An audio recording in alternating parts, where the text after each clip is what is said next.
everybody, and welcome back to the channel. I'm Christine Cooper, the Saucy Seamstress, and today's project is Chemise à la Reine.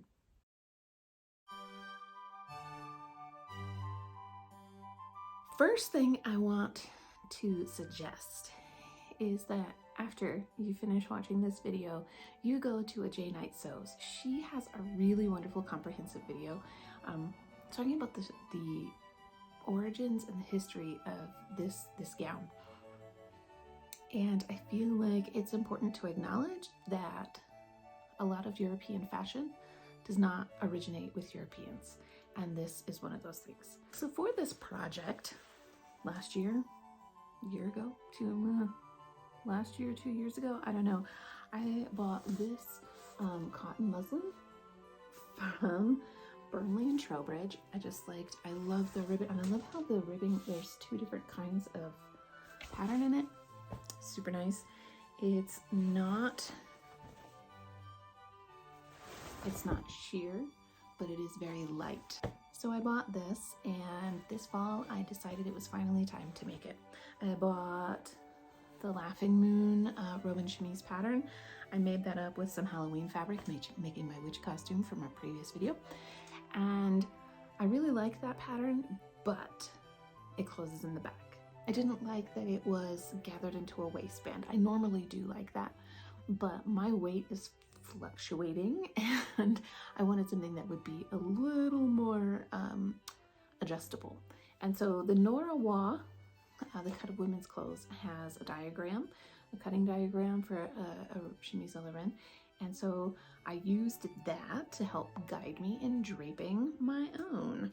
So the first step was I cut the appropriate length of this fabric. This is 42-inch wide fabric. Because I am larger than the woman that wore Nora Wa's original that she took the pattern from, I, instead of using 2 widths of fabric, used 3. So step number 1, which I didn't record, sew 2 seams and make 1 big piece of fabric. And now I'll show you step number 2. Okay, so next I divided my fabric in half. I pinned the selvage to the center front of my dress form and the halfway point to the center back of my dress form. Since I plan to wear this gown with a bum pad or a rump, I want more of the fullness to the back. So instead of dividing the remainder of the fabric into quarters, I did it more by feel. I pinned the fake quarter point to the shoulder of the form, then trying to keep the raw edge of the fabric straight all the way around the top, I began gathering it to the form. I also pinned the underarms so that I knew where my arm side would be, and it looked just like curtains. So while I finish, let's chat for a minute. Did you ever have a goal that you kept putting off because you were afraid that it would be too hard or that you would fail? Honestly, I have so many sewing projects that I want to make that I put off because I'm afraid my skills aren't up to the test, or what if it doesn't fit right? In fact, I put off going back to school for years, for kind of the same reasons. I was afraid that it might be too hard, or that I was too old, or I would just simply fail. But here's the thing. Each little success builds confidence. Each goal reached helps you to be able to take the necessary steps to the next one. And so, dear friends, I find myself not only making, but draping my own chemise à la reine, and I'm kicking myself for not doing it sooner.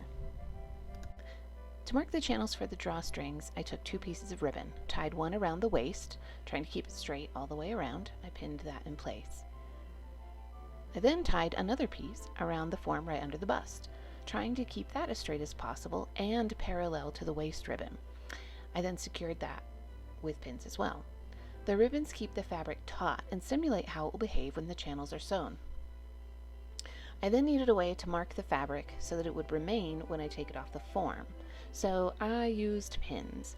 You could also mark your fabric with a disappearing ink marker, which I used to mark where the arm size would be and to mark the neckline. I then took the fabric on the form and laid it out on my work table. I adjusted the pins so that the fabric would lie flat. I carefully removed them and took smaller chunks of fabric, but kept them in the same place. For the next several steps, a set of curves and a straight edge is really helpful. Those are the tools that I primarily used to connect the marks that I made for my neckline and just clean them up and make them look nicer. Once I had cleaned up and marked both the neckline and both arm size, I cut those out so that I wouldn't have to worry about the ink disappearing before I was ready for it to. Next, I used the same curves and straight edges to mark where the drawstring casings would be, so that I didn't have to work with those pins anymore.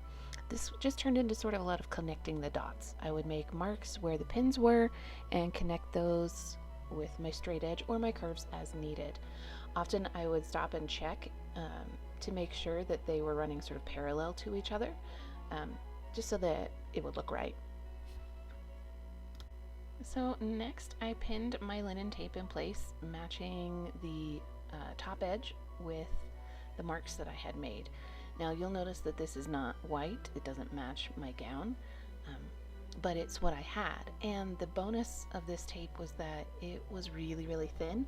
I found this in my grandmother's sewing bag, so it's old, but it won't add as much bulk in the gown because it is a lot of fabric to gather. And after wearing it, you can't really tell. You can't really see it through the fabric on the finished gown. So cool, yeah. But anyway, yeah, I picked this because it's what I had and it was really thin.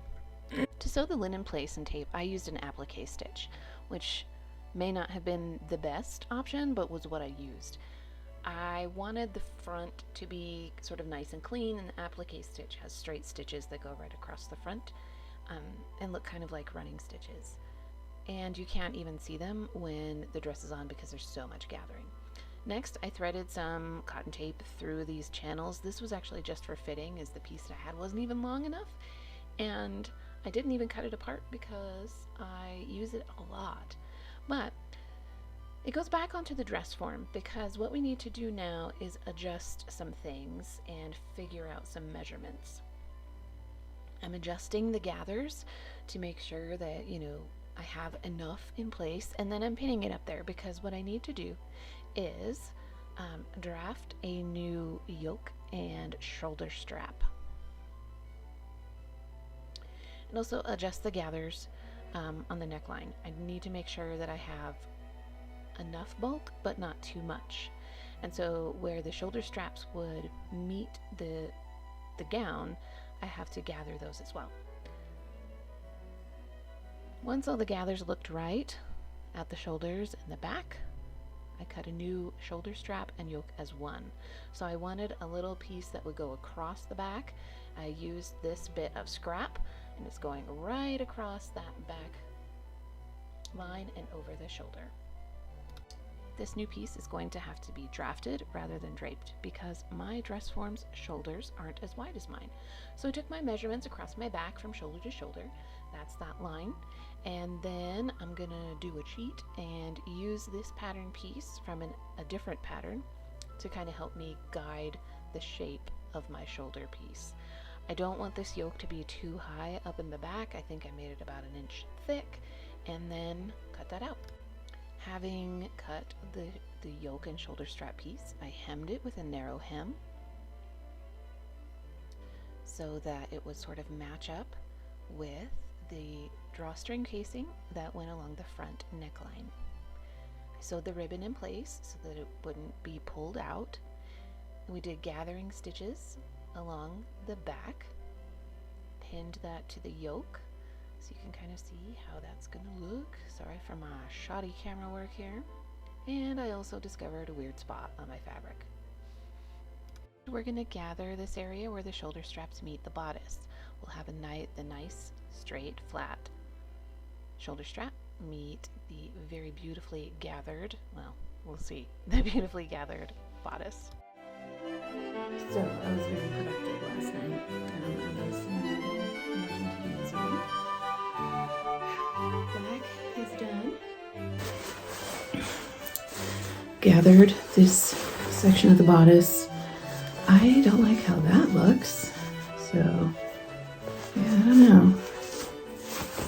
We'll try it on and see. And I'm like, that's weird. Anyway, I did stitch this down. I was just going to pin it, but I don't feel like stabbing myself in the shoulder today. So now I need to put on my stays. And I'll tell you that I don't really mind wearing stays, but putting them on and taking them off, like, it's not even that hard, but